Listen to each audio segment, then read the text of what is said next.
tema que hoy vamos a tocar es el tema de la misericordia. Y las citas pues que el Señor puso en mi corazón están en Mateo. La primera es Mateo 5:7 y luego tengo del 38 al 48 y Lucas 6:35 y 36. Sed misericordiosos. Es una exhortación, diría yo, ¿verdad? Y quiero contarles que cuando estaba haciendo este tema, llevándolo, qué era lo que el Señor quería hablarnos hoy, esta mañana, me preguntaba yo realmente qué es la misericordia. Y pues generalmente cuando oímos ese término, pensamos en alguien necesitado, ¿verdad? Alguien necesitado de comida, de ropa, o que esté enfermo, y pensamos siempre en alguien con alguna necesidad. Pero lo que la palabra nos habla es mucho más extenso que solo eso. La misericordia es un término que para poderlo entender un poquito más, tenemos que ir al origen de las palabras como están en la Biblia.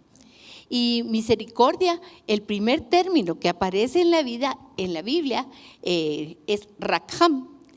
Y según la traducción que está del hebreo, que describe lo que es esta palabra, es que se refiere a las vísceras y especialmente al vientre de la mujer, como cuando el vientre acaricia al bebé. Y además, como una metáfora, esta palabra rakham expresa un sentimiento íntimo, o sea, algo que está muy profundo y amoroso, que liga a dos personas por lazos de sangre, como por ejemplo los papás a los hijos. Los papás con los hijos es una de las términos que describe lo que es la palabra misericordia, un sentimiento muy íntimo. Y me llamó la atención que decía que se refería a las vísceras. Y por eso uno dice con amor entrañable, ¿verdad? O a veces hasta con odio visceral, ¿verdad? Dice uno, estoy con un enojo que me sale desde lo más profundo. Bueno, ahí adentro, en lo más profundo, y tal vez nosotros usamos más el término corazón, se refiere la misericordia a algo que está en lo más íntimo de nosotros y que se expresa hacia aquellos con quienes tenemos un vínculo de sangre. Esa es la primera connotación de la palabra misericordia. Pero hay otro que generalmente va unido a rakham y es el término gesed. Y este término se diferencia del otro porque al igual que el otro, o más bien como diferencia, no es algo que nace naturalmente o espontáneamente como el amor por un hijo. No ha nacido aún el bebé y nosotros ya lo amamos. El primer día que nos dicen que tenemos un bebé en nuestro vientre, las que somos mamás, sabemos que ha sido un momento glorioso y no sabemos si va a ser niña o niño, pero nosotros ya lo amamos, ya lo sentimos como persona y le hablamos en nuestro vientre, ¿verdad? Es algo espontáneo. Pero también la misericordia en la Biblia la vemos como algo que no es algo espontáneo, sino como una decisión consciente de hacerle el bien a aquellos hacia quienes tenemos un compromiso. Por ejemplo, del esposo a la esposa, o la esposa al esposo, o de un jefe a sus empleados. Tiene un compromiso, por ejemplo, de pagarles el salario que les corresponde. O podríamos poner otros casos, como del médico al enfermo, porque el médico está en el control de la situación para hacerle un bien al enfermo. Entonces, estos dos términos abarcan lo que es la misericordia. No solo algo que surge espontáneamente porque nos une un vínculo, sino porque nosotros tenemos un compromiso. Pero más que nosotros, la misericordia es algo que la fuente es Dios, es parte de su carácter mismo y Él nos lo manifiesta a través de toda la Escritura. Dios es la fuente de la misericordia. Puse una imagen de un chorro de agua, porque usted va y simplemente gira y espontáneamente sale el agua. Bueno, Dios es parte de su carácter, parte de su naturaleza, el ser misericordioso. Y eso lo vamos a ver en toda la Escritura, del Antiguo Testamento y del Nuevo Testamento también. Y lo vemos que en Dios hay una disposición, es algo que está en Él para beneficiar al hombre y más allá, al hombre pecador, al hombre que no merece nada. Desde Adán lo vemos. Adán media vez pecó, ya no merecía nada más, sin embargo, vemos en él la misericordia de Dios cubriéndolo con pieles, haciéndole un lugar hermoso para vivir y protegiéndolo siempre, guardándolo. Y además, ese compromiso consciente de Dios sobre lo que ha pactado. Cuando nosotros vamos a la historia, vemos a Dios pactando con el hombre. Dios es el que pacta, porque tiene la capacidad de hacerlo. Él se compromete porque Él puede cumplir lo que promete, sin lugar a dudas. Él no promete algo que no sabe si tal vez va a poder cumplir después. Él cuando dice algo es porque así es. Y entonces Él guarda esa fidelidad a lo que Él ha prometido. Y lo vemos, por ejemplo, con Abraham. Abraham fue llamado de Ur para salir y ir a la tierra prometida, pero lo que vemos es que Abraham se quedó a la mitad del camino por algunos años, ¿verdad? Entonces él no pudo dar el paso suficiente, pero Dios esperó el tiempo necesario para volverle a recordar: mira, yo te dije que te vinieras a este lugar, no a este en que estás, sino que al otro a donde te mandé. Y con Jacob, que ni lo conocía, porque Jacob de oídas, al igual que Job, lo había oído, sus antepasados le habían contado. Y cuando él va huyendo de su hermano, tiene un sueño en el que ve una escalera por la que bajan y suben ángeles. Y en ese sueño él se queda maravillado y entonces le dice a Dios: bueno, si tú haces tal cosa, yo te voy a dar el diezmo, ¿verdad? Imagínense, y Dios se le manifiesta. Hoy cantábamos, Dios se va a manifestar. A veces nosotros ni le buscamos, pero Él se manifiesta porque Él desea que nosotros le conozcamos verdaderamente. Y así podemos seguir hablando de muchos ejemplos a través de la Biblia, donde vemos esa misericordia de Dios, esa actitud de Dios de fidelidad y de compromiso, pero también de amor espontáneo por cada uno de nosotros. ¿Quién ha sentido alguna vez el amor de Dios? Ese abrazo del Padre, esa ternura que nos rodea, ¿verdad? Porque Él quiere estar cerca de nosotros. A veces hemos pasado días tal vez sin acercarnos. Hoy lo decía mi hermana Andreita cuando decía: perdónanos porque a veces no tenemos ni ganas de orar, ese desgano de acercarnos a Él, pero Él sí que tiene ganas de estar con nosotros todo el tiempo. Y aunque a veces nosotros no lo buscamos, Él a veces nos hace sentir su presencia y nos recuerda que está con nosotros. Y vemos a Dios el Padre manifestándose desde la eternidad en esta misericordia, pero la mayor manifestación de la misericordia es Jesús. Jesús en Colosenses dice que Él es la imagen visible del Dios que no podemos ver. Y no solo visible, tangible, porque Jesús lo podían tocar. Él podía acercarse a las personas sin que fueran consumidas. En cambio, el Dios Padre Todopoderoso que estaba en medio del desierto tenía que poner velos delante para que el hombre se acercara. Porque el hombre no puede acercarse a Él, no porque Dios no quiera que se acerque, sino porque la presencia de Dios es tan grande, tan santa, tan maravillosa, que la palabra lo describe como un fuego consumidor. Entonces Dios mismo se cubre para proteger a su creación y especialmente a nosotros. Así que Jesús es la manifestación viva, visible, tangible de lo que es la misericordia de Dios. En Efesios 2:4, y quiero que me acompañen ahí, por favor. Efesios 2:1 al 4. Y Él, o sea Dios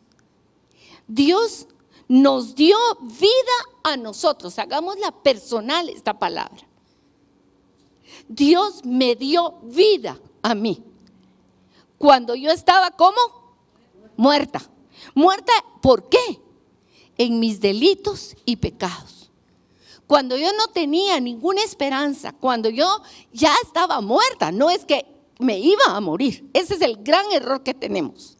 Pensamos que la muerte física es el fin de todo, pero la realidad es que a este mundo venimos muertos para Dios. Cuando entramos en este mundo, estamos separados de Dios por el pecado de origen, porque en nosotros está esa herencia que dice condenado a muerte. Pero hay una elongación de la misericordia de Dios que pueden ser 70, 80 años, que algunos hasta 100, para conocerlo a Él y volver a Él. Hoy es el día, este día es el día de la misericordia del Señor. Hoy es el día para volvernos a Él, para buscarlo con todo el corazón. Pero un día, como dice este primer versículo, Él me dio vida, porque yo estaba muerta en mis delitos y pecados. Y en ellos anduve en otro tiempo, y siguiendo la corriente de este mundo, conforme al príncipe de la potestad del aire, el espíritu que ahora opera en los hijos de desobediencia. Yo estaba ahí. Hoy, Ángel, el Señor nos dio un mensaje a través de Ángel y dijo: el mundo está alrededor de ustedes, los quiere atraer, los quiere separar de mí, pero no estén ustedes metidos entre el mundo, miren más arriba, porque yo estoy por encima de este mundo. Pero en mucho tiempo, recuérdate, ¿cuántos años pasaste tú sin conocer a Cristo? O yo no sé, tal vez aquí hay alguien que todavía no le ha conocido y todavía está ahí. Andábamos presos, haciendo lo que el príncipe de este mundo, dice el príncipe del aire, Satanás, el diablo, como usted quiera llamarle, el diablo, la serpiente antigua, nos manipulaba como manipula hoy al mundo, como que éramos marionetas.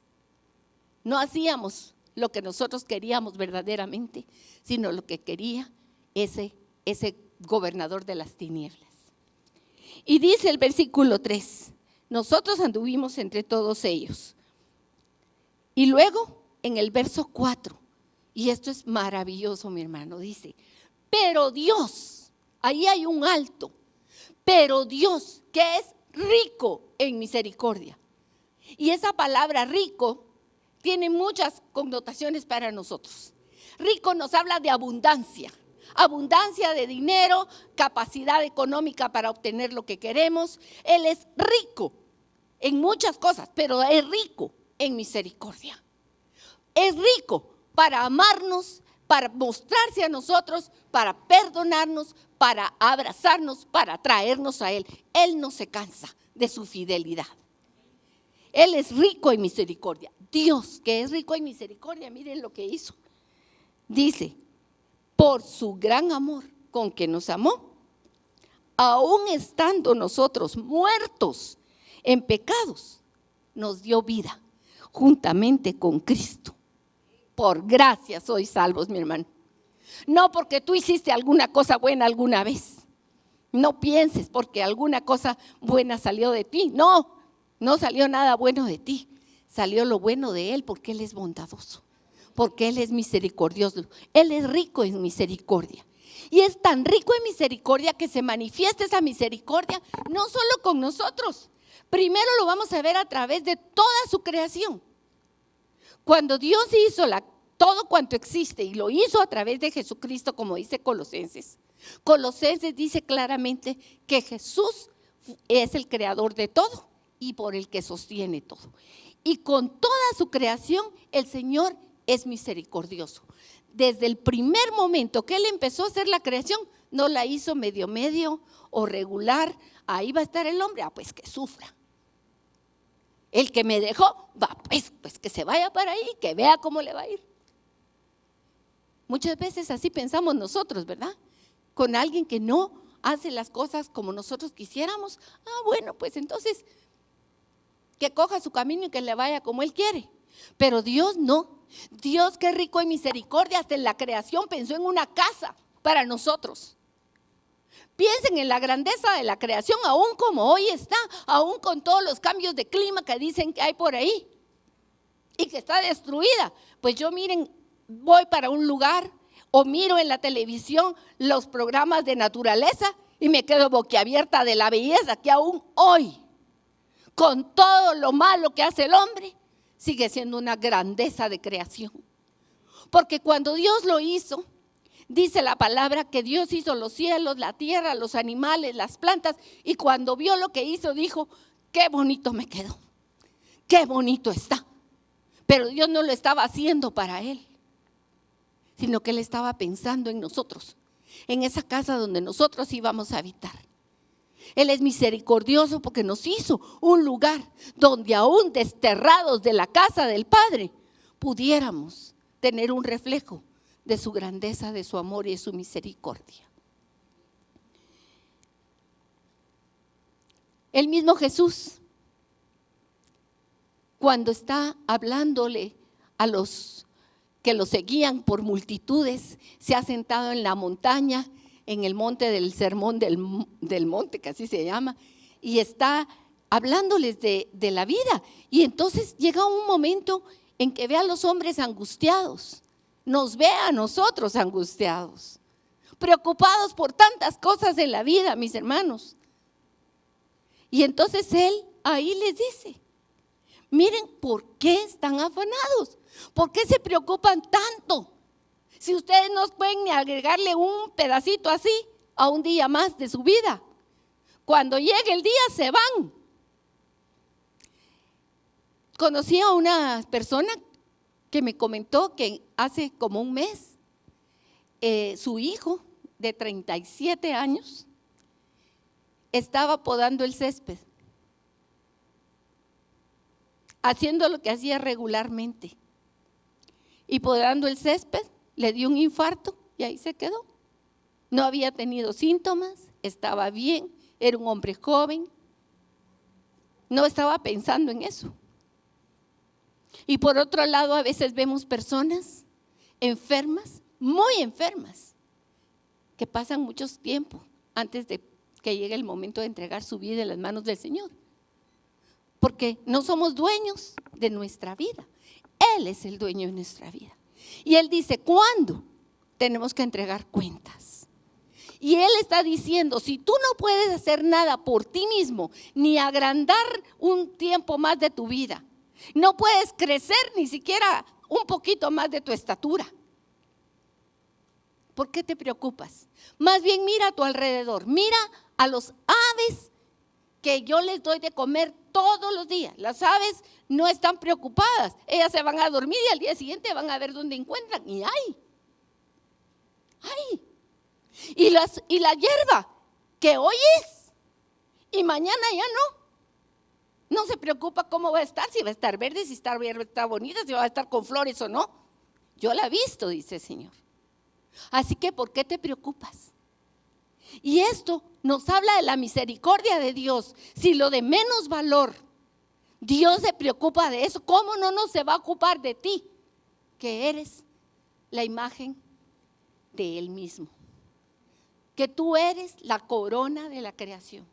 Entonces vemos en primer término que Dios es bueno y misericordioso. Esa riqueza de misericordia alcanza hasta las cosas inertes, hasta una piedra tiene belleza. No nos colgamos piedras, pues, porque son bonitas, ¿verdad? Hasta las piedras. ¿Por qué? Porque Dios tiene misericordia y manifiesta esa misericordia a través de su creación. Y no solo ahí, pensemos que si todo lo que hoy hay, como nos dice Colosenses, todo está sostenido en la mano del Señor. Las cosas subsisten, eso quiere decir permanecen, porque Él las sostiene. Si Dios quita su mano, ya no hay nada. Pero mientras haya día y noche, hay frío, hay calor, las cosechas vienen, las cosechas van. El Señor hace llover, hace salir el sol sobre justos y sobre injustos, mostrando su gran misericordia. Él es misericordioso. Amén. Esta es la manifestación en general. Pero hay un ejemplo y quiero hablarles de él y lo traigo a recuerdo porque todo lo que le pasó a ese pueblo de Israel es un ejemplo, dice la palabra, nos dice Pablo. Es un ejemplo para que nosotros veamos no solo lo malo que hizo y cuántas veces se equivocó, sino que para que podamos ver, por otro lado, el amor y la misericordia de Dios y su fidelidad a pesar del hombre. Dios es rico en misericordia, ha sido rico en misericordia con su pueblo Israel. Él eligió un pueblo y la palabra de Dios dice que no los eligió porque fueran el más sabio, el más bonito, el más listo, aunque ellos sí se creen así, les cuento, ¿verdad? Ellos se creen así, pero no, la palabra de Dios dice que ellos son un pueblo de cerviz dura. Eso quiere decir que les cuesta doblegar su orgullo, que son tercos, necios, de dureza de corazón.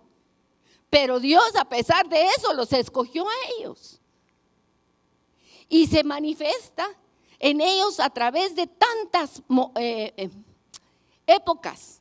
Ustedes váyanse a la palabra después de que Abraham es sacado y nace su hijo Isaac y nace su hijo Ismael. Él tiene misericordia de los dos, de Isaac. Vienen Jacob y Esaú. Hablamos de Jacob, pero también Dios tuvo misericordia de Esaú. Y cuando vemos a los hijos de Jacob, los 12, Dios tuvo misericordia de los 12. No solo de uno. Y de todo ese pueblo que fue por el hambre a Egipto y que lo sacó Dios porque al fin del hambre y de tanta necesidad clamaron, lo sacó. ¿Y cómo iban cuando lo sacó? Felices. Dios nos respondió. Y a los pocos días, queremos regresar a comer melones y la carne. ¿Qué carne si ni carne tenían? Soñando. Pero solo para mostrarnos que así somos nosotros, mis hermanos. Porque el hombre es así, desmemoriado de la grandeza del amor y la misericordia de Dios. Pero nos recordamos de todo lo que no debemos recordarnos. Y ese pueblo nos lo muestra. ¿Cuántas veces Dios los ayudó? Y ellos, al poco tiempo, estaban lejos de Dios. Y este texto que está aquí, Éxodo 34:6, que es el texto que voy a leer ahorita. Búsquelo usted en su Biblia, por favor, si la tiene. Este texto nos habla algo precioso. Fíjense que ustedes se recuerdan que ellos estaban en frente del Sinaí, estaban ahí y Dios le pidió a Moisés que subiera y le entregó las tablas de la ley y porque se tardó y no llegó tan rápido como el pueblo esperaba. Cuando llegó se encontró con que Aarón, el hermano, el que se suponía que servía a Dios, había hecho un becerro de oro porque todo el pueblo lo quería. O sea, no era solo Aarón, eran todos. Y entonces Moisés, que bajaba, cuando vio aquello, pues tiró las tablas de la ley y las rompió y hubo ahí un disgusto y fue algo tremendo lo que pasó. Pero caminamos unos pocos capítulos más y vemos a Dios llamando otra vez a Moisés a subir otra vez a su presencia para darle de nuevo unas nuevas tablas. ¿Para qué? Porque Dios es misericordioso, mis hermanos. Porque ahí debería haberse acabado la historia de Israel. Pero no. Dios permaneció fiel. Él dijo: yo los voy a llevar a tal tierra. Y los llevó a pesar de la deslealtad de ese pueblo. Y Éxodo, en este pasaje que leemos, dice que pasó el Señor por delante de Moisés, porque Moisés le había pedido que le mostrara su rostro y Dios le dijo: no puedo pasar así, porque si paso así tú, caput, ¿verdad? Hubiera desaparecido Moisés, pero voy a pasar y te voy a mostrar mi espalda. Y entonces Moisés estaba esperándolo ahí y cuando él pasa, dice, pasó el Señor, Dios Todopoderoso, delante de él. Y entonces Moisés proclamó: Jehová, Jehová, o Yahweh, Yahweh. Lo que cambia son las A's y las E, las vocales. En el hebreo esas letras no cuentan porque en el original el nombre del Dios era impronunciable. Y los de habla inglesa, cuando hablan de la Y, usan la J, como en John. y nosotros usamos la Y.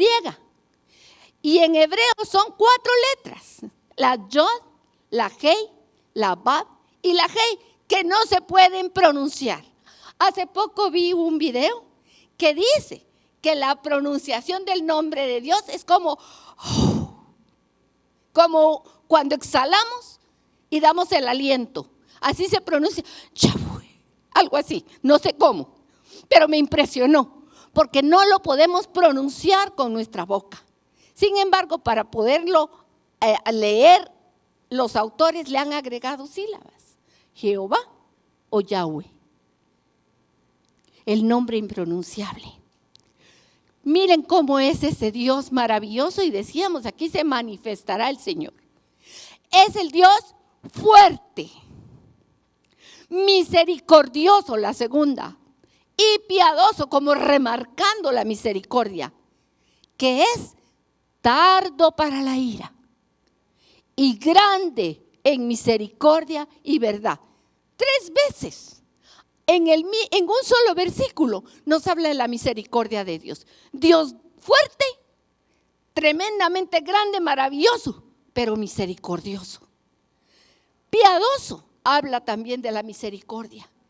Y dice, tardo para la ira, que está diciendo de nuevo que es misericordioso. O sea, me imagino al pobre Moisés le faltaban las palabras para expresar quién es el Señor. Grande, misericordioso, tardo para la ira, grande en misericordia, vuelve a repetir, y verdad. Y así es como Dios se manifestó todo el Antiguo Testamento a su pueblo, una y otra vez, una y otra vez. En el tiempo de la deportación, ¿cuántos profetas les envió antes de que cayeran en manos del enemigo? Y les dijo, vuélvanse a mí, y no hicieron caso. Al final los lleva cautivos a Babilonia, pero les dice, pórtense bien porque de ahí los voy a sacar también. Dios no se cansa de hacer el bien y de traernos misericordia, y eso debe de traer a nuestros corazones algo, un sentimiento. Mi hermano, ¿cuántas veces nosotros necesitamos de esa misericordia? Todos los días. Y leía algo que me llamó poderosamente la atención en relación a la misericordia para todos los seres humanos, entre los cuales nos encontramos nosotros también. Y es la segunda parte de ese versículo. El 6, que fue la manifestación de Moisés diciendo el nombre de Dios. Pero en la segunda parte dice algo tremendo. Y dice, que guarda misericordia, ¿a cuántos? A millares, que perdona la iniquidad, la rebelión y el pecado, y que de ningún modo tendrá por inocente al malvado, que visita la iniquidad de los padres sobre los hijos y sobre los hijos y de los hijos, ¿hasta cuántas generaciones? Hasta 3ª y 4ª generación. Aquí quiero hacerles un apunto y les digo, no es mía la observación, es de alguien más. Pero a mí me tocó grandemente mi corazón, porque siempre había leído este versículo y me había dado cuenta que dice que Dios visita la maldad de los padres hasta la 3ª y 4ª generación. Hijos, nietos, bisnietos y tataranietos. Pero al que lo busca a él, la misericordia es para millares. No dice para 1000, dice para millares, varios miles. ¿Cuántos? No dice. Ahora, solo con 1000, réstele 1000 a 4. La diferencia matemática entre una y otra cifra es bastante grande. Cuando Dios se derrama en misericordia, no está pensando en usted nada más. Cuando el Señor derramó su misericordia en Abraham, le dijo, vas a ser padre de multitudes, en ti van a ser bendecidas todas las familias de la tierra. Pensó en nosotros, a través de Abraham iba a venir una bendición que nos iba a traer a todos bendición, porque de Abraham viene la semilla de Jesucristo. Jesús, la mayor bendición. Entonces esto es interesante, porque la misericordia de Dios se manifiesta para toda la creación. La vemos reflejada en el Antiguo Testamento para todo el pueblo de Israel, una vez tras otra, siendo Dios fiel a su pacto con ellos, aunque ellos eran desleales. Pero lo vemos que esa misma fidelidad y misericordia la tiene para cada uno de nosotros, porque Él lo ha prometido y lo hemos visto. Y aquí va lo que yo decía, si nosotros ponemos una balanza en nuestra mente humana, cuando hablamos de crimen y castigo, van de la mano, o culpa y castigo. Si usted hizo talgo, merece tal cosa. Y ya, por favor, al que mató a alguien, ojo por ojo, diente por diente, ¿verdad? El mismo Jesús lo va a mencionar, lo vamos a ver más adelante, porque así pensamos.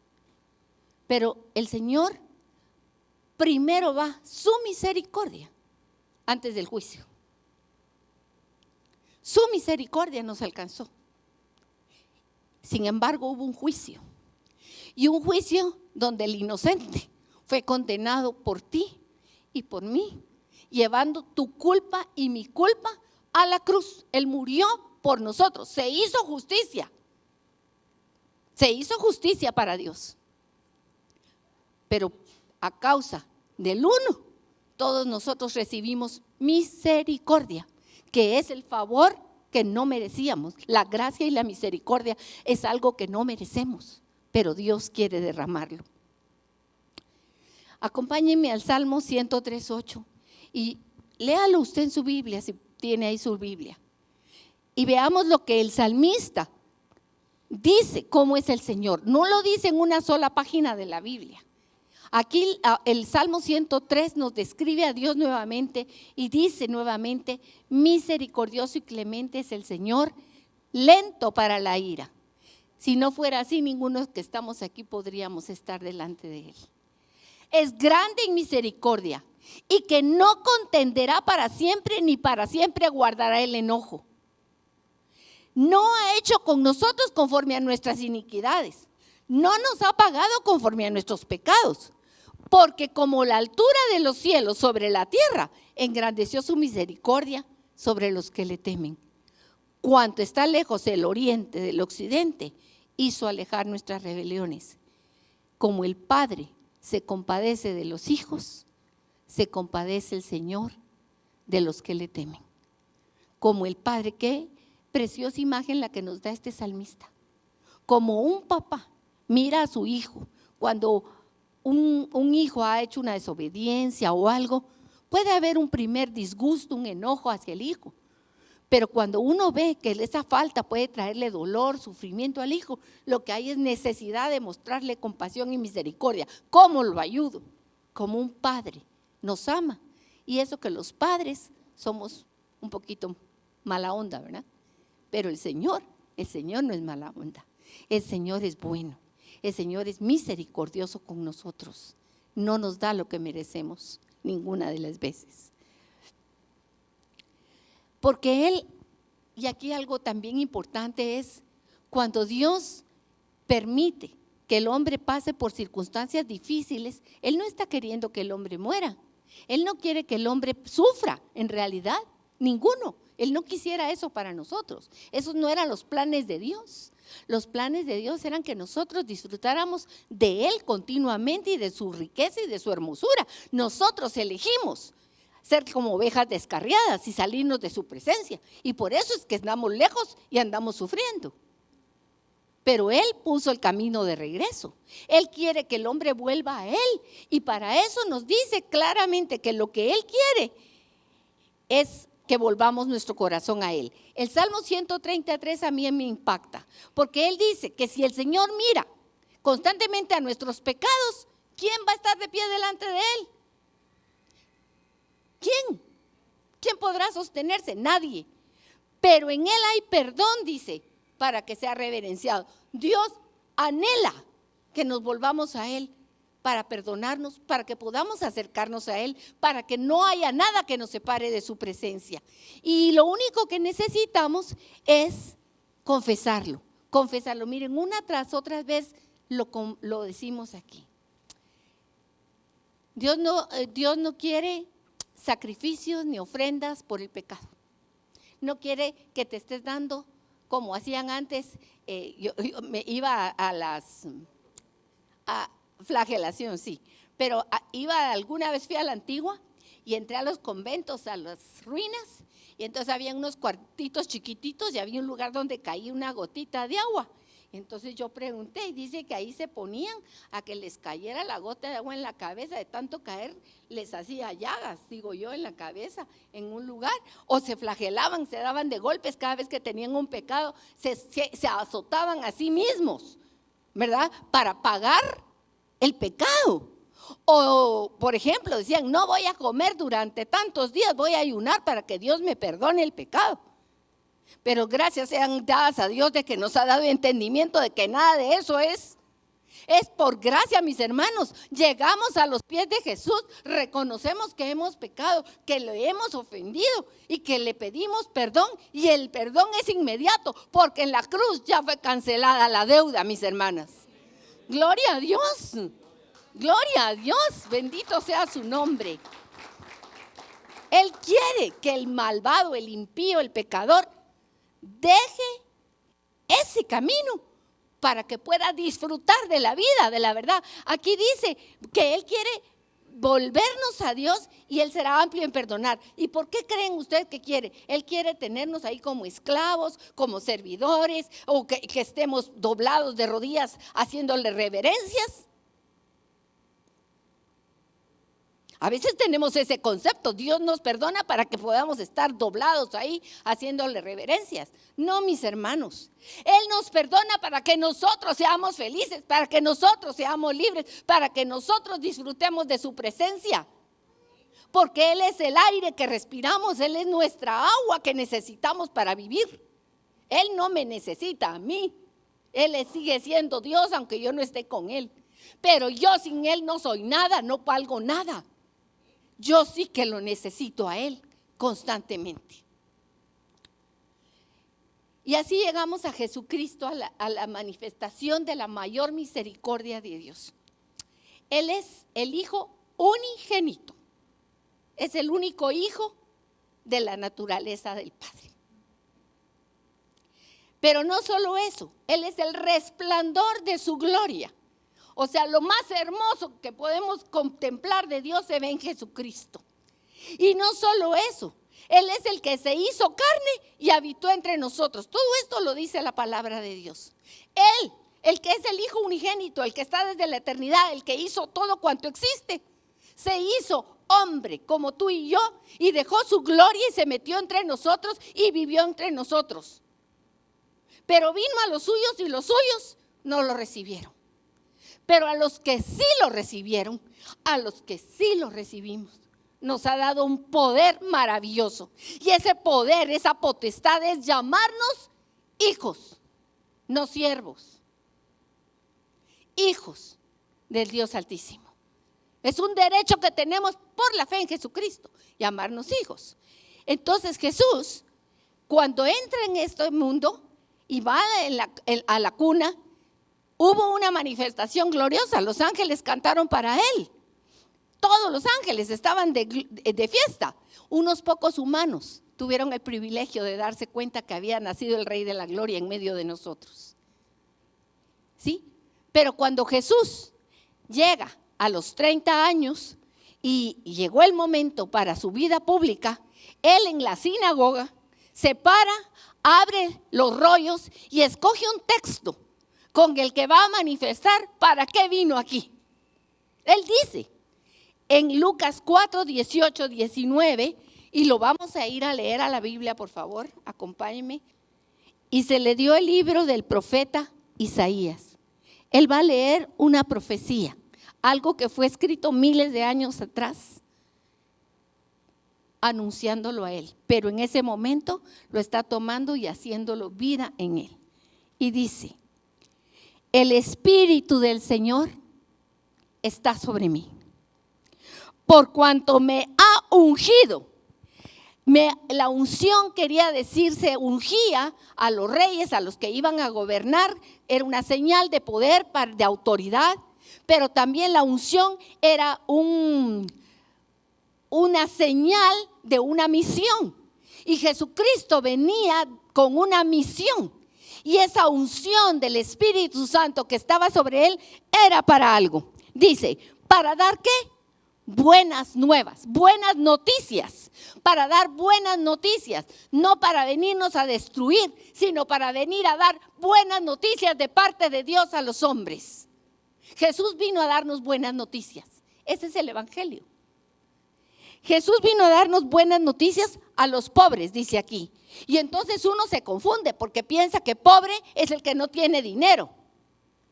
Pero a veces hay ricos tan ricos y tan pobres porque lo único que tienen es dinero. Y hay pobres que son ricos porque tienen a Cristo en el corazón. Él vino a darle buenas noticias a todos los hombres, porque todos los hombres estaban pobres, estaban en la miseria de la muerte, llenos de sus pecados, sin poder redimirse, sin poder volver a Dios. No había camino de regreso, destino a la muerte nada más. Y Jesús vino a decir, no, yo vengo a inaugurar ese camino de regreso.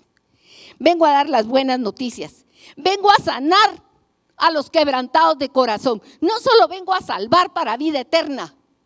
Los hombres están con el corazón hecho pedazos. Y yo vengo no a remendar, a darles un nuevo corazón. Porque Jesús viene y no solo nos pone una curita. Jesús viene y nos da un nuevo corazón. Nos pone aceite en las heridas, nos levanta. He venido a sanar a los quebrantados de corazón. Vengo a traer libertad. ¿A quiénes? A los cautivos. Y ahí dice uno, pero si yo nunca he estado preso. Claro que sí, mi hermano, mi hermana. Usted piensa que no. ¿Cuántos vicios lo han tenido preso?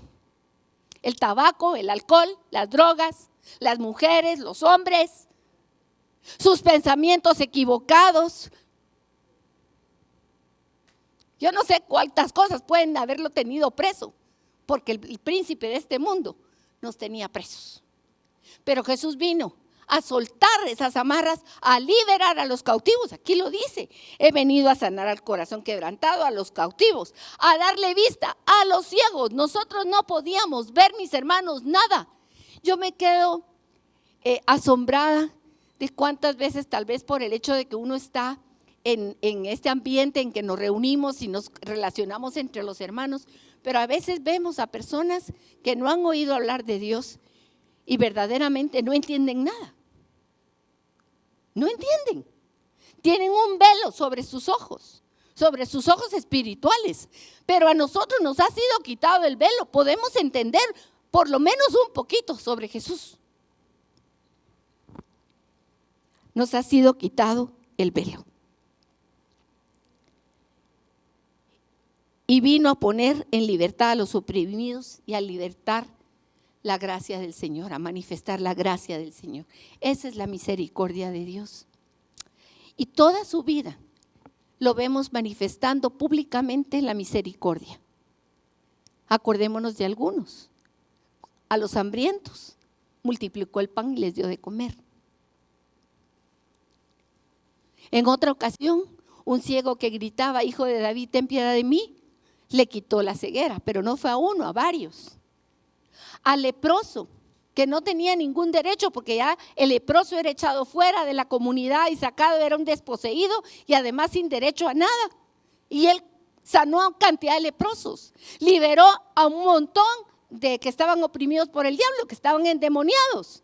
Y el endemoniado le dice, yo me quiero ir contigo porque aquí no tengo nada. Y él le dice, no, te vas de regreso a tu casa y cuéntales de las maravillas que yo he hecho contigo, para que sepan que hay alguien que tiene misericordia.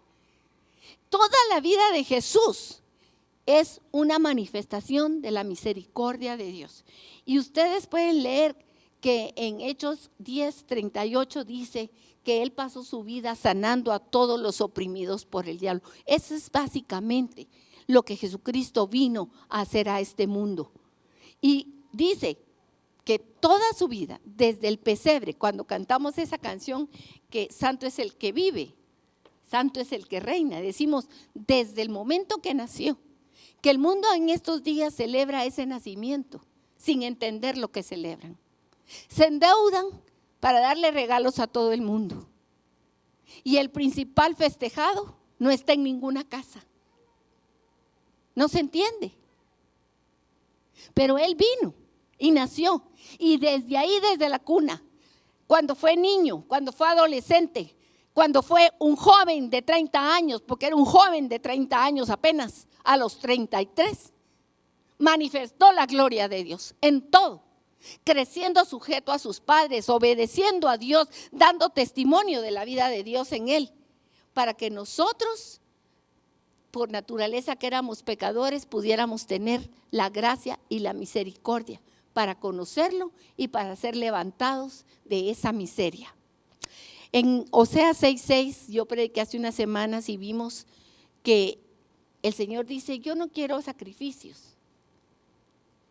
Y en Miqueas también dice: ya les dije que no quiero sacrificios, lo que quiero es misericordia. Y Jesús, en ese discurso del monte, también nos exhorta: yo vine a hacerles misericordia a todos ustedes.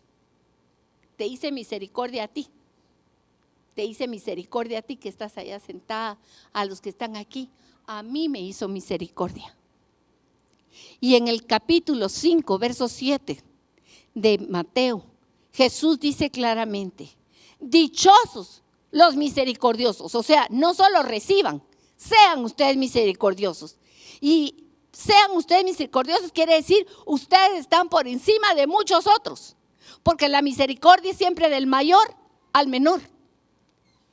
El que puede tener misericordia es el que está arriba en lo económico, el que está arriba en libertad, el que está arriba en salud, el que está arriba en bienes de toda clase.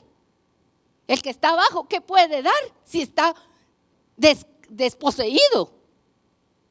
Y Jesús dice: yo he venido y he hecho misericordia con todos ustedes. Ahora ustedes sean misericordiosos, porque en eso van a alcanzar más misericordia todavía.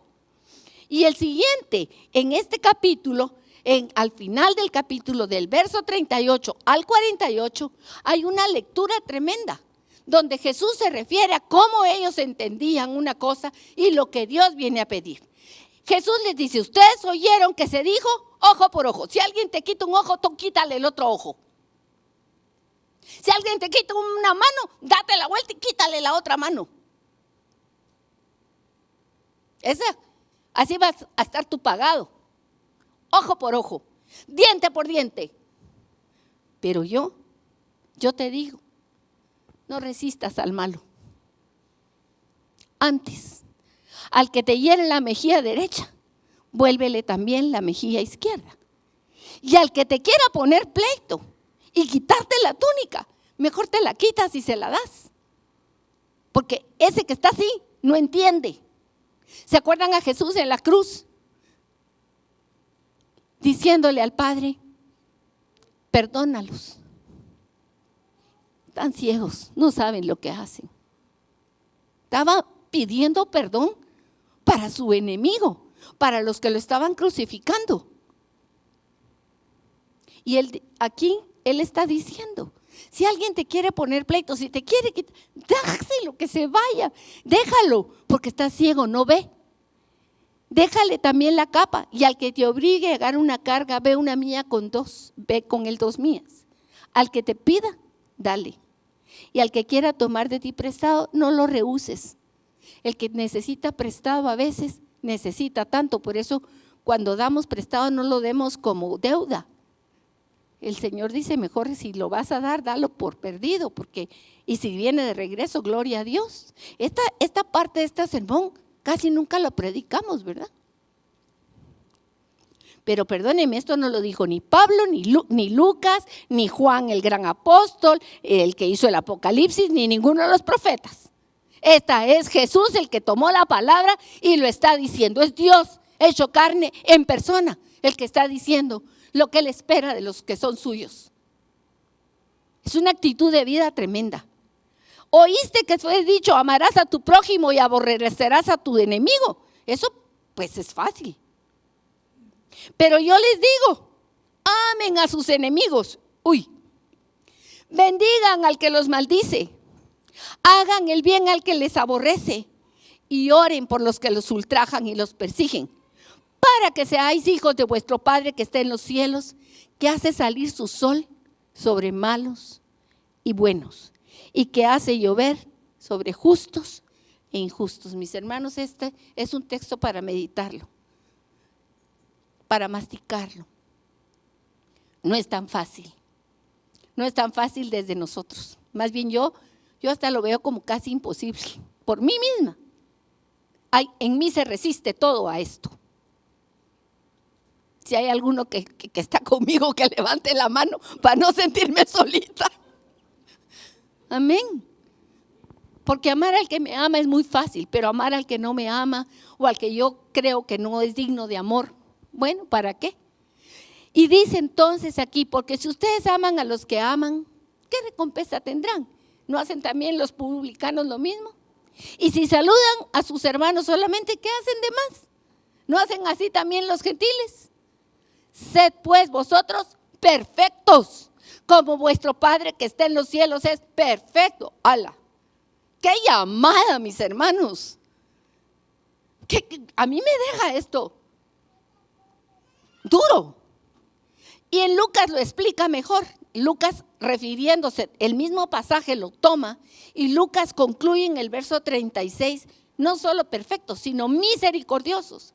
La perfección incluye la misericordia, porque nosotros estamos como mayores sobre muchos, porque tenemos la luz que no tienen muchos, porque tenemos la salud o el bienestar que no tienen muchos y podemos dar de lo mucho. Somos vasijas de misericordia, como les dije, un llamado inalcanzable por nosotros mismos. Pero Jesús en mí, porque Él vive en mí y en ti. Amén. Él vive en mí porque creo en Él. Y Él dijo que el que cree en Él es nueva creación y que Él está conmigo todos los días del mundo. Su vida en mí sí es capaz de esto, yo no. Y en Romanos 9:23 dice, y que si para hacer notoria la riqueza de su gloria, las mostró con los vasos de misericordia que Él preparó de antemano para gloria. O sea, tú eres una vasija de barro que en ti mismo no tiene ningún valor ni tiene ninguna fuerza. Si te chocas contra una mesa te rompes. Pero Dios te preparó para mostrar en ti su gloria. Para mostrar en los siglos venideros, dice Pablo en Efesios, las abundantes riquezas de su gracia y su bondad para nosotros en Cristo. ¿Cuánto ha dado Él, te ha dado Él a ti de riquezas en Cristo? Y dice, por gracia sois salvos, por medio de la fe, y no de vosotros, pues es un don de Dios, para que no por obras, para que nadie se gloríe. Puse estas dos citas aquí claramente. Somos vasos de misericordia, llenados por Él. Él es el que nos llena de Él mismo para poder dar a otros algo. Y no nos olvidemos que esa no es como un adorno de nosotros, no, es para mostrarlo a Él y quién es el que reina en nosotros. Eso es la misericordia. Y hablé hoy de la misericordia porque esta pequeña casa Josué, esta pequeña manada, tenemos aquí un ministerio de misericordia. Un ministerio de misericordia que a través de este año hemos apoyado en diferentes actividades, como es el ministerio del pastor Adelso Vega. El pastor Adelso Vega es un hombre mayor, calculo que anda en los 80, y tiene su esposa Margarita, que está enfermita. Pero él todo el tiempo va a una aldea aquí después de la zona 18, Juan José, ¿cómo se llama? Santo Domingo Los Ocotes, es uno. Y el otro, no recuerdo, son dos lugares. Y San Pedro Ayampuc, de mucha pobreza. Y él tiene un ministerio ahí, o sea, un servicio. Y el servicio que da es que lleva palabra de Dios, se reúne con los pastores de las diferentes iglesias y realizan actividades para traer un poquito de gozo a los niños, a los ancianos. En este caso, aquí hubieron actividades este año como el Día de la Madre, el Día del Niño, y tú fuiste parte de la celebración, porque de aquí, de Casa Josué, apoyamos. No solo con nuestros diezmos, algunos ofrendan. Y esas ofrendas van especialmente para la obra de misericordia. No solo está el hermano Adelso Vega, también tenemos el Ministerio Fe en Acción y les voy a presentar al Ministerio Fe en Acción. El Ministerio Fe en Acción está funcionando en Jalapa y ellos, dice aquí, lo que hacen es romper el ciclo de pobreza y desnutrición en Guatemala. Es en la caserío El Duraznito, en San Carlos Alzatate, Jalapa, Guatemala. Mi hermano Osberto creo que conoce, también otros hermanos han ido y es lejísimos para poder llegar ahí, pero hay gente que ha tenido el corazón de ir y ayudar a esas personas. Les cuento que al principio no querían nada con nosotros, ni con él, o con nosotros digo, con los que llegan ahí, lo rechazaban, porque tal vez pensaban que les iban a pedir algo o que les iban a pedir que cambiaran su estructura de como ellos pensaban, pero no, vamos por misericordia, porque hay necesidad en ese lugar, ahí hay miseria, mis hermanos. Y es tanta la miseria que el estudio dice que en Guatemala es el 6º país más pobre del mundo. El 2º lugar con más pobreza en Latinoamérica, donde 6 de cada 10 niños son desnutridos. Esta es información del 2018. Desnutridos, no tienen alimento suficiente. Tú viniste hoy desayunado. Comiste ayer 3 tiempos del día. Vas a ir a almorzar hoy en la mañana. Ahí los niños a veces no tienen más que una comida y mala en el día. Aquí están las radiografías de un cerebro de un niño desnutrido que tiene daño permanente irreversible. Porque después de cierto tiempo, aunque se le dé comer, pues se va a recuperar el cuerpo, pero ya las células cerebrales ya no. Y entonces no tienen la capacidad de aprender ni de desarrollarse como debieran. Y allí en Alzatate, estas fotos son de ese lugar, vemos la acción, es un grupo de hermanos. Ahí hay personas que son de otras iglesias, no somos solo nosotros. Nosotros apoyamos mensualmente con algo para los comedores infantiles. Y sé que otros hermanos de esta congregación ayudan también de diferente manera a Alzatate porque conocieron ese ministerio a través de nosotros. Y entonces están llevándoles ayuda. Fíjense que les enseñan a los niños a orar. Aquí me mandaron estas fotos que me encantó ver las manitas de los niños. Están orando ante su plato de comida. Ellos ahí no conocían nada del Señor. Esto tiene años de estar funcionando y nosotros tenemos años de estarlos apoyando y vemos la gloria del Señor en esto. Se lavaron sus pies, esto fue en octubre, les llevaron botitas, hubieron hermanos que fueron y les lavaron los pies, les pusieron talco, les pusieron botitas a varios, tal vez a 100 o 150 niños que nunca habían tenido zapatos. Mis hermanos, esto mueve nuestros corazones a la alegría, al gozo, ¿verdad? Pues aquí hemos sido parte de este proyecto. También ayudamos al Ministerio Cristiano Fundamento. Este ministerio es un ministerio internacional que ayuda a los pastores de Cuba. En Cuba ustedes saben que hay una situación económica terrible, pues ahí en Cuba hay varios pastores que a través de los años nosotros hemos sido una gota de agua en medio del desierto para ellos. Se les da una ayuda mensual para su sostenimiento y ellos nos retroalimentan a cuánta gente han evangelizado, cuántos han bautizado en sus iglesias y la obra que el Señor sigue haciendo en medio de esas grandes necesidades. También tenemos una iglesia en Cobán donde nuestra hermana Betty Quiroa, que algunos de ustedes conocen, ella conoce a los pastores y a través de ella nosotros hemos enviado ropa, alimentos y diferentes cosas, igual que donaciones de ropa. Estos otros 3 ministerios, el Tesoro de Gracia, Ministerio de Adelso Vega y Puerta de Esperanza, los ayudamos con útiles escolares a principio de año. Usted tal vez dio una de las bolsas que uno de los niños aprovechó este año para estudiar un año escolar. Dígame si no es glorioso. De verdad que estas vasijas estamos haciendo lucir el nombre de Jesús. Y ahí vemos en Tesoros de Gracia, en la zona 18, hay 2 grupos de niños. Unos llegan a desayunar antes de irse al colegio y otros llegan cuando salen del colegio a almorzar. Y se les da, son poblaciones necesitadas, mis hermanos. Remar no digamos, remar nuestros hermanos que tenemos años de compartir con ellos. Este año pues compartimos. Miren, no solo les damos lo que nos traen. Si usted sabe de alguien que dona este año, hubieron 2 situaciones muy bonitas. Una es que una señora que conocí, ella tiene una finca de mangos de exportación, de chuparse los dedos, de los que no encuentra en el súper. Pues ella tenía una gran producción y me llamaron para decirme que tenían no sé qué cantidad de mangos. Llamamos a Remar y Remar fue por los mangos. Ahí están todos los chiquitos comiendo mangos de exportación. Qué regalo para ellos, mis hermanos. No fuimos ni nosotros, pero fuimos el vínculo.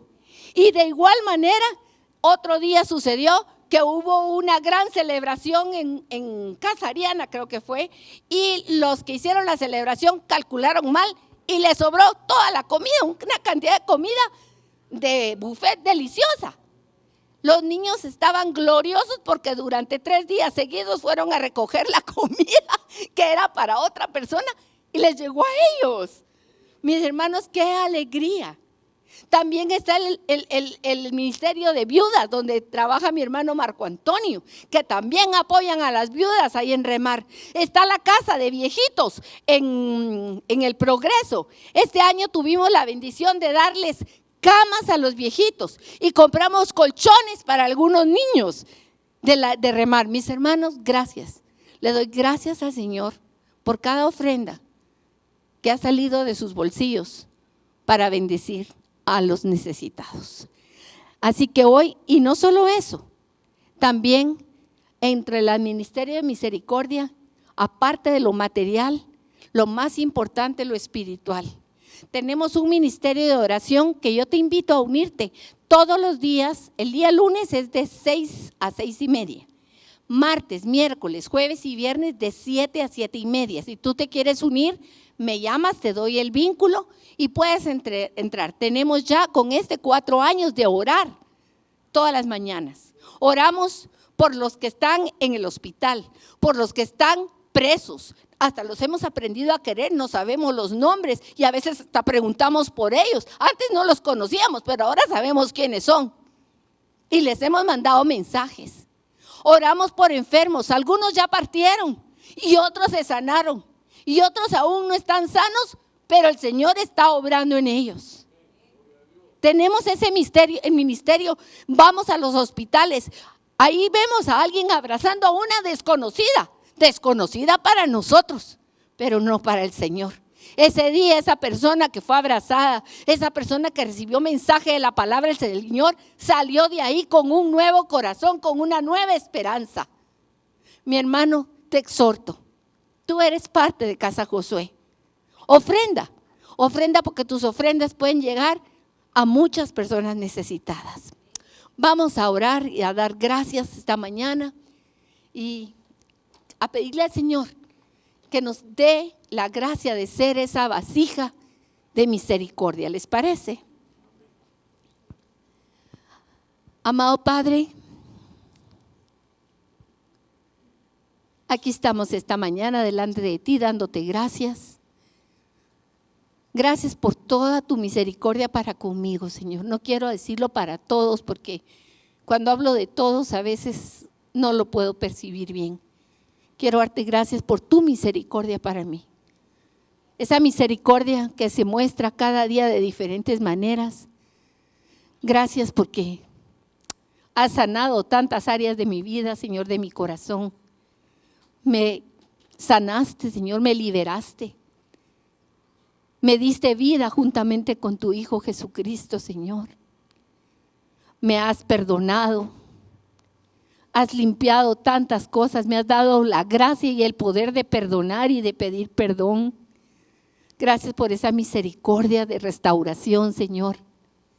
Gracias por tu poder que se manifiesta, Señor. El poder del Todopoderoso. El poder del Dios sanador, Rafa. el poder del Dios que provee, no solo para mí, sino para tantos otros. Gracias, Padre, por tu bondad, tu amor, tu misericordia. Hoy ponemos ante ti este día, clamando que nos llenes de ti, no solo de tu gracia, que tanto necesitamos, sino que nos des misericordia, de tu misericordia, para nosotros manifestar tu gloria y que se pueda ver tu gloria en nosotros, Señor. Bendito y bendito y bendito sea, Señor. Amén y amén.